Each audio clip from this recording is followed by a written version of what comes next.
तो दोस्तों, आप सभी ने कहावत तो सुनी होगी कि खिसियानी बिल्ली खंबा नोचे, और नहीं सुनी है तो इस वीडियो को लास्ट तक देख लीजिए, आप सभी को पता चल जाएगा। क्योंकि चीन अचानक से भारत के ऊपर आरोप लगाने लगा है कि भारत हमारे ऊपर हमले करवा रहा है। दरअसल आप सभी को पता ही है कि पाकिस्तान के अंदर चाइना का एक ड्रीम प्रोजेक्ट था, जिसके लिए चाइना ने करीब 60 अरब डॉलर खर्च किए थे, और वो और कोई नहीं, वो था सीपेक। अब इस प्रोजेक्ट के माध्यम से चाइना पाकिस्तान के जो सारे संसाधन हैं उनको लूट लूट कर अपने यहां पर ले जा रहा था, जिसके कारण से बलूचिस्तान और ग्वादर के लोग चीन और पाकिस्तान के ऊपर भड़के हुए हैं। साथ साथ भारत इस प्रोजेक्ट का खुले तौर पर विरोध करता है, क्योंकि यह जो पूरा प्रोजेक्ट है वो भारत के पीओके से गुजरता है। अब इसके बाद होता क्या है कि पाकिस्तानी सेना के ऊपर बलूचिस्तान के लोगों ने हथियार उठाकर हमला स्टार्ट कर दिया और पाकिस्तान और चाइना के इस ड्रीम प्रोजेक्ट को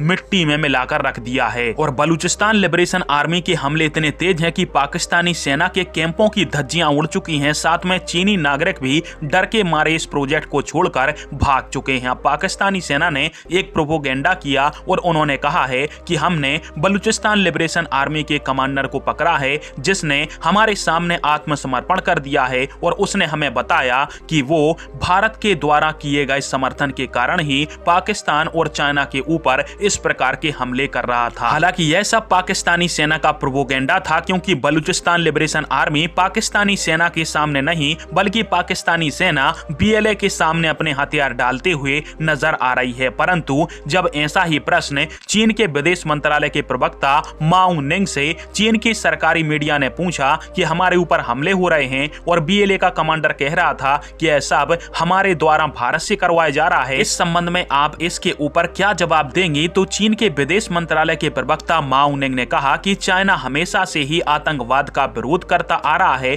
और आतंकवाद के विरोध की लड़ाई में दोहरा मानदंड रखना सभी के लिए हानिकारक हो सकता है, क्योंकि अपने लाभ के लिए अंतर्राष्ट्रीय सुरक्षा को दांव पर रखना कभी भी लाभ वाली बात नहीं होगी, इससे उस देश को ही नुकसान पहुंचेगा। और इस प्रकार से चीन ने डींगे हाँकी कि चाइना इस रीजन में आतंकवाद के विरोध लड़ाई में सभी देशों के साथ मिलकर काम करेगा, जबकि पाकिस्तान के मोस्ट वांटेड आतंकवादियों को यूएन की कार्यवाही से चीन कई बार बचाता आया है। परंतु इस प्रकार से चाइना के द्वारा जो भारत पर आरोप लगाए जा रहे हैं, तो क्या भारत को इसका जोरदार तरीके से विरोध करना चाहिए? कमेंट बॉक्स में फिर आप वीडियो देखने के लिए धन्यवाद। जय हिंद, वंदे मातरम।